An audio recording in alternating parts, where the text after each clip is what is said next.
Okay, so, like, are you ready to dive into this whole fandom economy thing? Yeah. It's pretty wild, right? People turning their, I don't know, love for like everything awesome into a side hustle or even, a full-blown business. Mm, It's not just buying merch anymore, it's like fans are creating and remixing and yes, making some serious and bank. bank.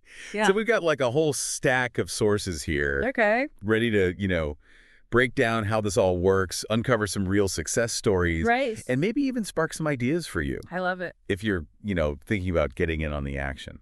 Yeah, what's fascinating to me is, you know, this goes way beyond the traditional idea of fandom. Oh, yeah. We're not just talking about collecting action figures or like wearing a band t-shirt. Right. People are building entire careers around their passions, Yeah. whether it's through art, writing, social media, or even gaming. I mean, the Well, possibilities are kind of endless. right. It's not just about like wearing your fandom on your sleeve anymore. It's like weaving it into your livelihood. Yeah. Yeah, exactly. Okay, so let's unpack this a bit. Okay. What does it actually look like to hustle in a fandom economy? Like, what are people actually doing? Well, I think digital platforms have been a huge catalyst for this. Yep. I Yeah. think Etsy for handcrafted goods, Uh-huh. Redbubble and Society6 for print on demand. Okay. And then Patreon for, building a community that directly supports your work. Okay, so like lots of platforms to choose from. Lots of options. Yeah. So let's break those down a bit further. Okay. You mentioned Redbubble and Society6. Yes. They use print on demand, which sounds pretty appealing for someone just starting out, right? Absolutely. Because you don't have to like deal with inventory and shipping and all that. It's low risk because you don't need to handle any of that. Right. You create the design, upload it, Yeah. and they handle the rest. So you can focus on like honing your artistic skills, Okay. building your brand and like, Yeah, you're not stuck packing boxes in your basement. Exactly. Yeah, that definitely takes some of the pressure off. for sure. So let's say you're more into like handcrafted, one-of-a-kind pieces. Okay. That's where Etsy comes in, right? Yep. But doesn't Etsy have a reputation for being super competitive? It can be, Yeah. but that handmade element often commands a higher price point because you're offering something unique, right? Right. People are willing to pay a premium for that personal touch Yeah, and the quality that comes with handcrafted goods. that makes sense. Yeah, because you're getting something, that no one else has. Exactly. It's unique. Yeah. Now, what about Patreon? That one seems a bit different from the others. Like, Yep. how does that work? Patreon is all about fostering a community Okay. that provides ongoing support for creators. Okay. It's kind of like a subscription model, Right. Okay. So it's especially popular with writers, artists, and those who produce regular content like tutorials or webcomics. Yeah. They can connect with their most dedicated fans Uh-huh. and receive recurring income, which Mhm. allows them to, Yeah. focus on their craft. So it's less about one-off sales and more about like cultivating a loyal fan base that wants to, support you ongoing. Exactly. Wow. And of course, we can't forget the power of social media. Right. While platforms like Instagram, TikTok, and Twitter aren't direct sales platforms, Mm-hmm. they're essential for building an audience and showcasing your work. Yeah, that's where you like get the word out, right? Exactly. Think of them as your free marketing team, Right. helping you connect with potential customers and, generate buzz around your brand. Yeah, for sure. It's all about getting your name out there. All right, so we've covered the platforms, but now I'm dying to hear about some real people who've like cracked the code in this fandom economy. Yes. Our sources mention Emma and Alex, who both seem to have found some serious success. Right. Emma's story is a great example of starting small and scaling up. Okay. She was a huge fan of BTS, the K-pop group. Ooh. And she started creating and selling enamel pins inspired by the band on Etsy. Cute. And she reinvested her earnings back into her business, Smart. expanding her product line, and eventually, growing into a full-fledged Etsy shop. Wow. So it wasn't like an overnight success story? No. She really put in the work and was strategic about her growth. That's inspiring. Yeah, absolutely. What about Alex? What's their fandom hustle? Alex is a fan fiction writer who's actually making a living through Patreon. Wait, so they're making money writing fan fiction? I thought that was just like a hobby. It can definitely be a hobby, Yeah. but Alex demonstrates that it can also be a viable career path. Wow. The key takeaway here is that they found a way to monetize their passion Yeah. while connecting with a dedicated fan base who values their work. That's amazing. It's pretty incredible. Okay, so we've seen like the potential upside here, but it can't all be sunshine and rainbows, right? Right. There must be some challenges that come with, like, navigating this fandom economy. Our sources mentioned a few. Yeah, for sure. Like, what are some of the hurdles that creators might face? Well, one of the biggest ones, especially when you're dealing with, popular franchises, Uh-huh. is copyright. Oh, yeah, of course. There's a fine line between fan expression and infringement, and knowing the rules is crucial. Yeah, you don't want to, like, pour your heart and soul into something and then get, shut down. Exactly. So researching copyright guidelines within your specific fandom is, like, a must. Absolutely. Yeah. What are some other hurdles? But with the rise of platforms like Etsy and Redbubble, oversaturation is a big one. Oh, right, because there's so much out there. So much. So many people making stuff. Exactly. So standing out from the crowd Yeah. in a sea of talented creators can be tough. Yeah. You really need to find your unique angle, Okay. whether it's a specific art style, an underserved fandom, Mm-hmm. or a highly personalized customer experience. Right, so, like, finding your niche is key. You need to figure out, like, what you bring to the table that nobody else does. Absolutely. But even if you're successful, like, turning your passion into a job, Right. it can have its downsides, right? Of course. One of our sources talked about the risk of burnout. Yeah, burnout is real. Because it's like, it's your passion, but then it becomes work. Exactly. And it's easy to get caught up in the hustle Uh-huh. and lose sight of the joy that drew you to this in the first place. Yeah, you gotta, like, protect that initial spark. Absolutely. That's why it's so important to, Right. set boundaries, prioritize self-care, Right. and remember to take breaks. Okay, I think that's, like, a really important message for our listeners. Like, it's so easy to get swept up in the excitement of, Oh, yeah. building a business and making money. Yeah. But it's crucial to check in with yourself and make sure you're not, like, sacrificing your well-being for the sake of profits. You know what I mean? I couldn't agree more. Yeah, maintaining a healthy balance between passion and profit, that's, like, essential for long-term success. Absolutely. Okay, so let's say you're listening to this and you're fired up and you're ready to launch your own fandom hustle. Yeah. What are some practical tips to keep in mind?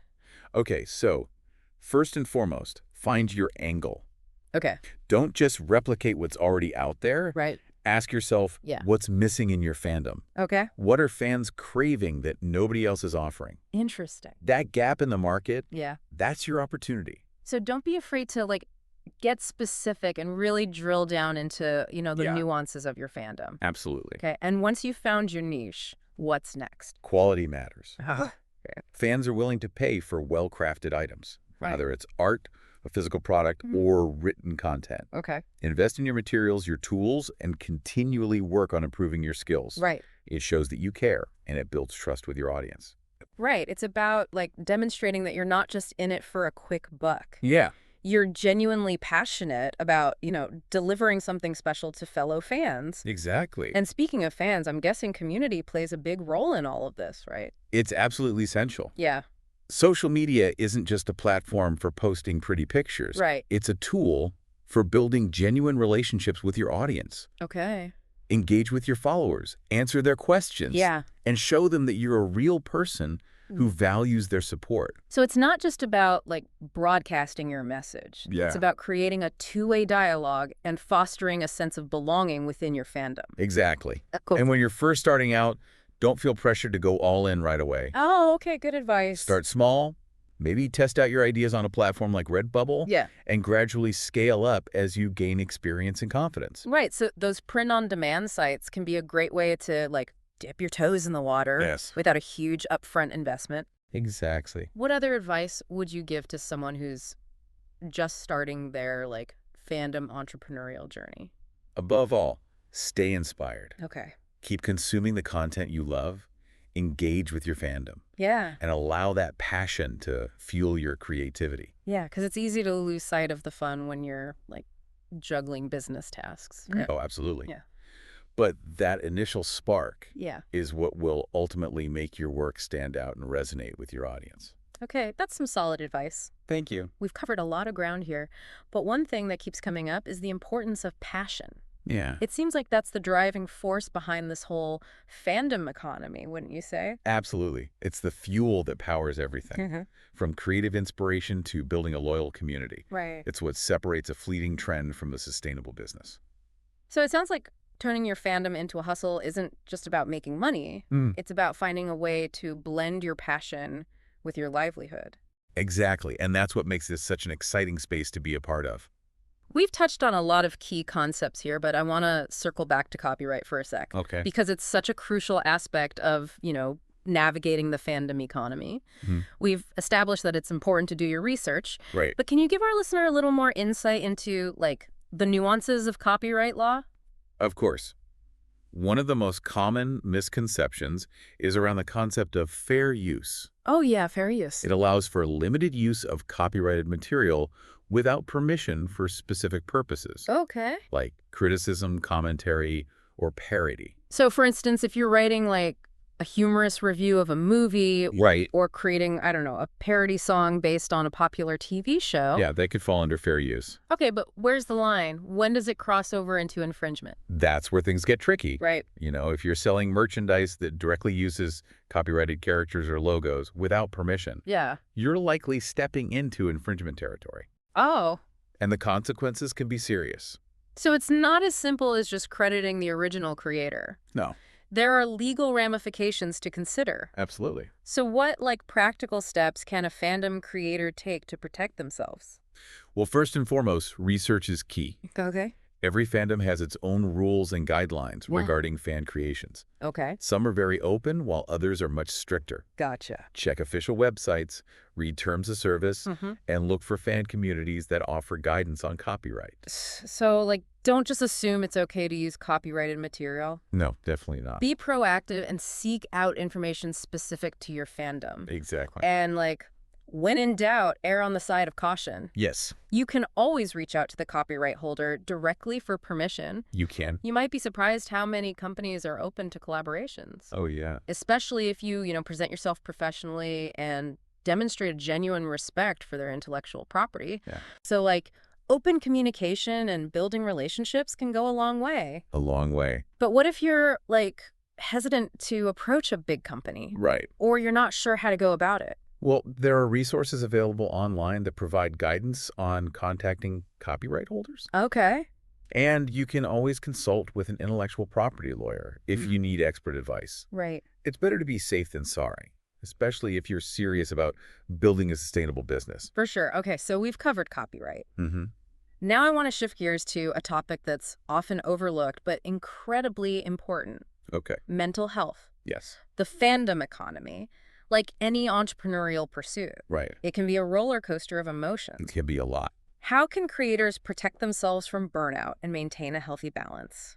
It's crucial to set boundaries. Okay. Don't let your hustle consume your entire life. Right. Make time for activities you enjoy outside of your fandom work. Yeah. And don't be afraid to take breaks when you need them. Stepping away can help you recharge and come back with fresh perspectives. So it's about recognizing that you're not a machine. You need time to rest and recharge. Absolutely. And what about the pressure to constantly create and keep up with the competition? That can be overwhelming. Oh, it can be, for sure. Yeah. But it's important to remember that you don't have to say yes to every project or commission that comes your way. Oh, that's good advice. It's okay to decline opportunities that don't align with your goals Okay. or that might stretch you too thin. So it's about being selective and prioritizing your well-being over the fear of, missing out. Exactly. And if you're struggling, don't hesitate to reach out for support. Yeah, absolutely. Talk to friends, family, or a therapist. Good support system is essential. There's no shame in seeking help, Not at all. especially when your passion becomes your business. Yeah, it can blur those lines. Yeah. And it's important to have people to talk to. Okay, that's such an important message. Your mental health is paramount, and it's okay to ask for help when you need it.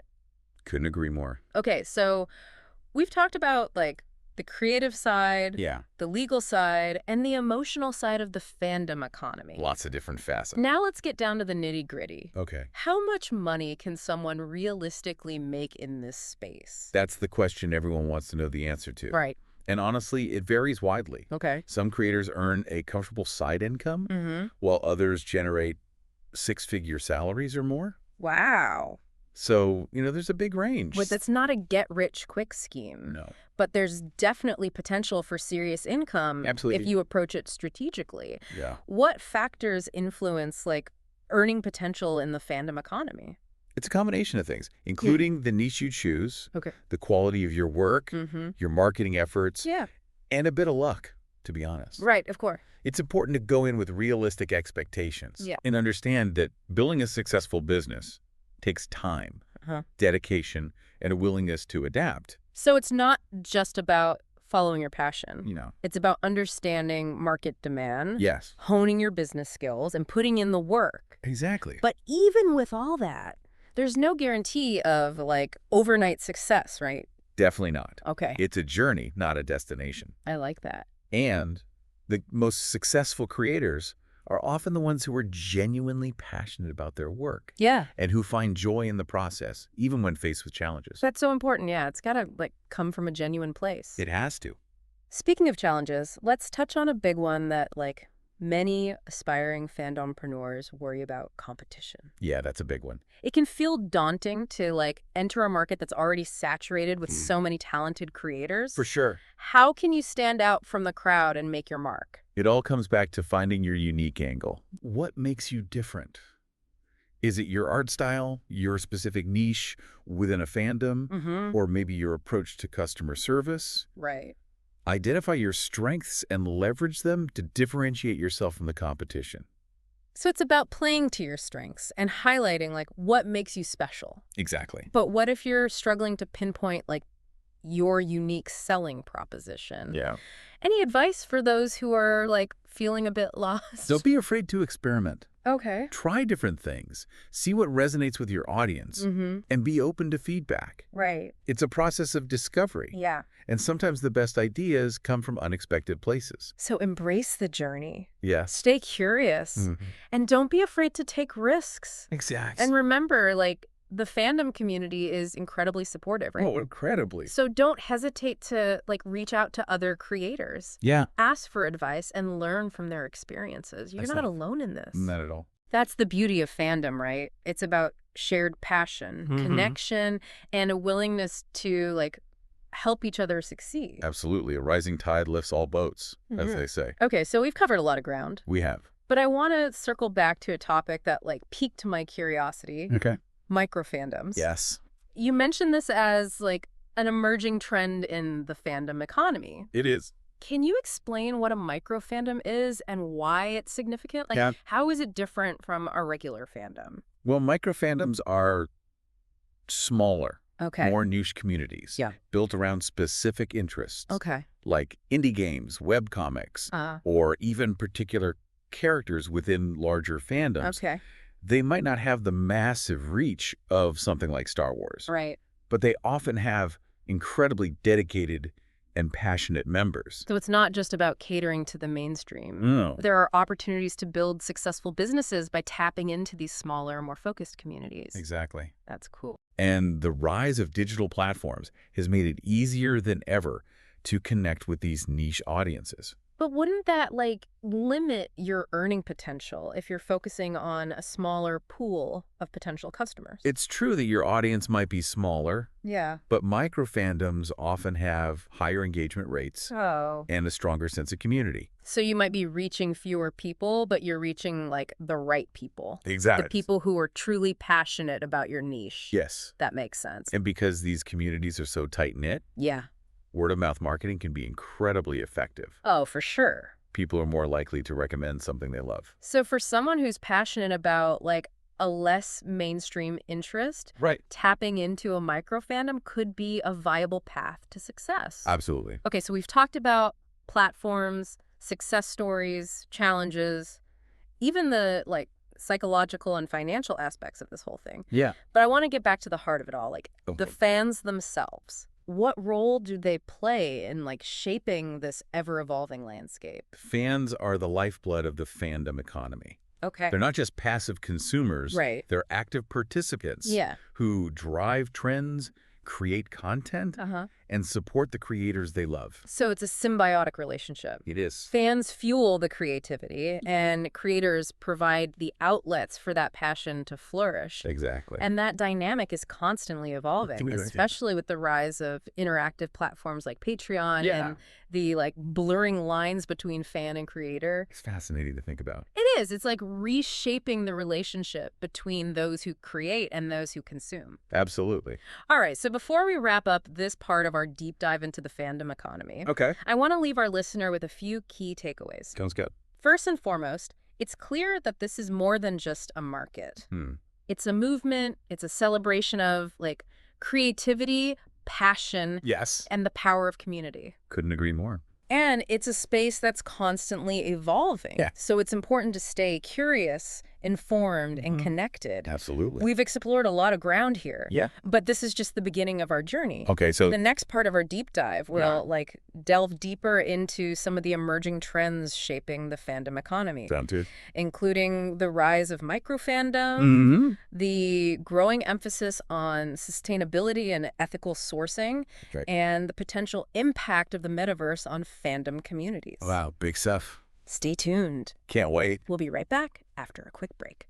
Sounds good. Don't go anywhere. You know, one thing that really struck me as we were like going through all these sources is the sheer diversity of this whole fandom economy thing. Oh, totally. It's not just about, selling physical products anymore. Right. People are finding all sorts of creative ways to Yeah. monetize their passions. Totally. We've already talked about fan artists, crafters, and writers. Right. But the sources also mentioned opportunities in gaming and even like fan-made tutorials and stuff. Yeah. It's incredible how many different skills can translate into a fandom hustle.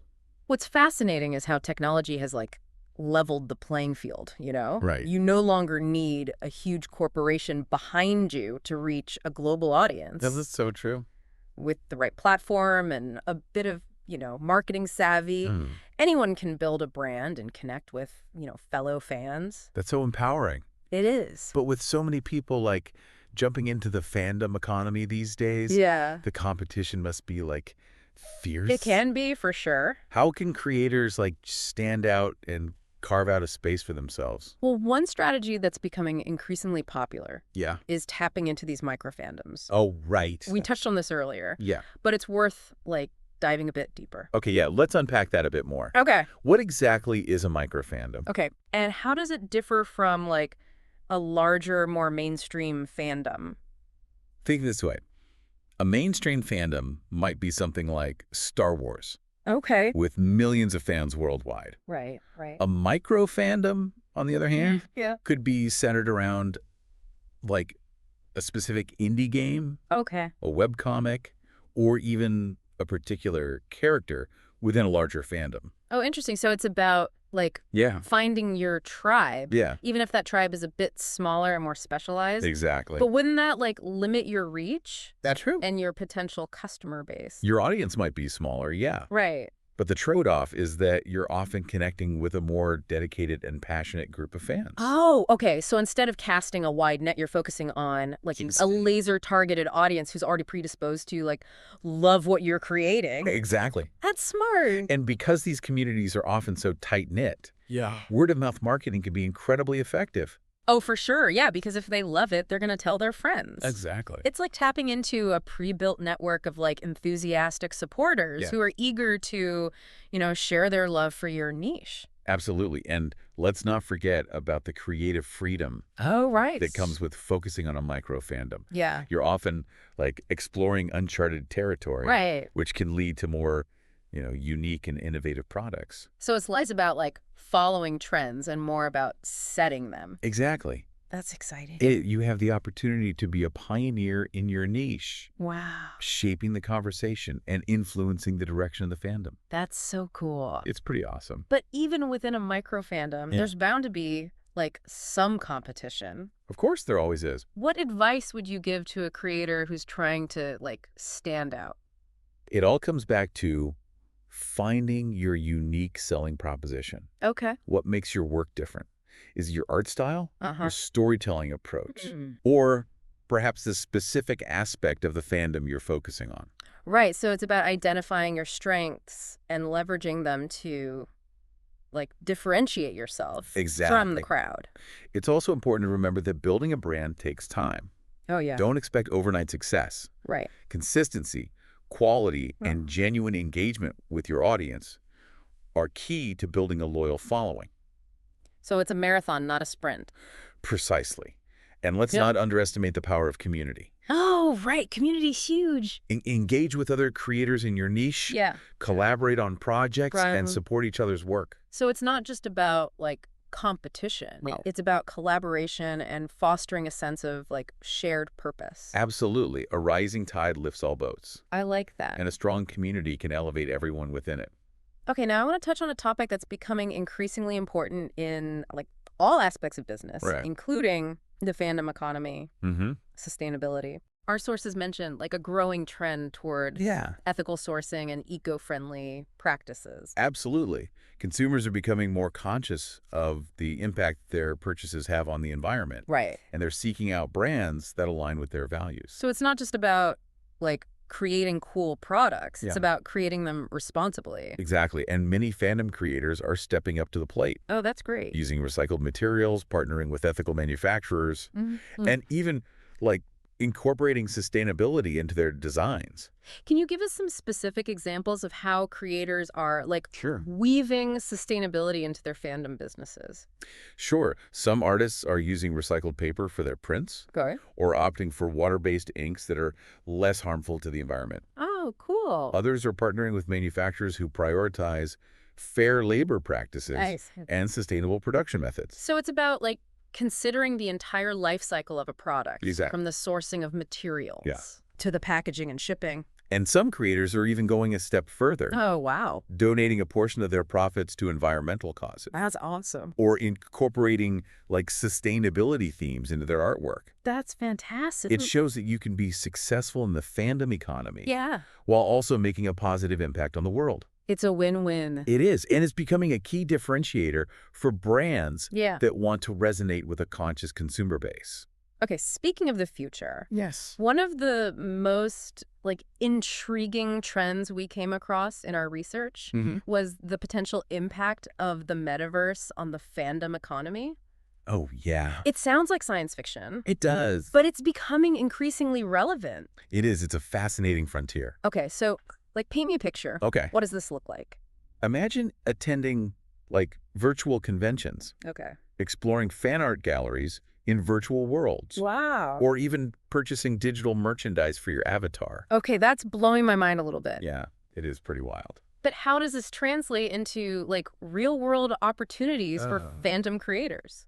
Well, it opens up a whole new realm of possibilities. Right. Creators could sell digital versions of their artwork or designs Right. that fans could use to, customize their virtual spaces or avatars. So it's like expanding the fandom experience beyond, like, the physical world and Exactly. into this, like, digital realm. Exactly. And it could create new revenue streams Okay. for creators who are willing to, embrace these emerging technologies. But wouldn't that also come with new challenges? Of course. Especially around, like, digital ownership and copyright. Absolutely. The metaverse is still in its early stages. Right. And there are many, legal and logistical hurdles to overcome. So it's a space that requires, like, careful consideration Yes. and a willingness to adapt as the technology evolves. I'm sure. But the potential is certainly exciting. It is. And it's just one example of how the fandom economy is constantly, like, pushing boundaries and finding new ways to connect fans with the things they love. All right, so we've covered a lot of ground here, We have. from the rise of microfandoms Mm-hmm. to the importance of sustainability Right. and the potential impact of the metaverse. Big stuff. As we, like, wrap up this part of our deep dive, Okay. what key message would you want our listener to take away? I think the most important thing to remember Yeah. is that the fandom economy is a dynamic and evolving landscape.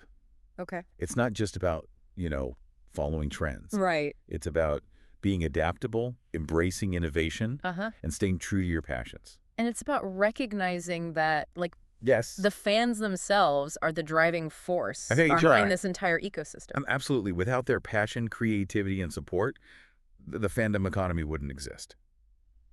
So as we move into the final part of our deep dive, Okay. let's keep those ideas in mind. Sounds good. We've explored, like, the what and the how of the fandom economy. But now it's time to consider the why. Okay, the why. What does it all mean? The big questions. What's the bigger picture? Love it. Stay tuned as we delve into those questions and explore the future of fandom. Okay. In a world where, like, passion and profit are increasingly intersecting. Can't wait. Okay, so we've, like, explored the nuts and bolts of the fandom economy. The platforms, the strategies, the challenges. Right. Even, some of the potential pitfalls. Yeah, it's a wild world out there. It is, but now I kind of want to, like, step back and look at the bigger picture, Okay. What does the rise of this whole phenomenon mean for the future of fandom itself? That's the million-dollar question, isn't it? Right. One of the things I find most intriguing is how it's blurring the lines between fan-creator, Oh, yeah. consumer, and entrepreneur. Yeah, those lines are definitely getting, like, fuzzier. They are. It's no longer a one-way street where companies create and fans consume. Right. Fans are becoming active participants in shaping, Yeah. The narratives they love. So it's like this, feedback loop Yeah. where passion fuels creativity, Mhm. which in turn inspires more passion. Exactly, and that can lead to some really, like, innovative and exciting outcomes. Right. Like we're seeing fan-made content that rivals Yes. and sometimes even surpasses Oh, yeah. the quality of, official productions.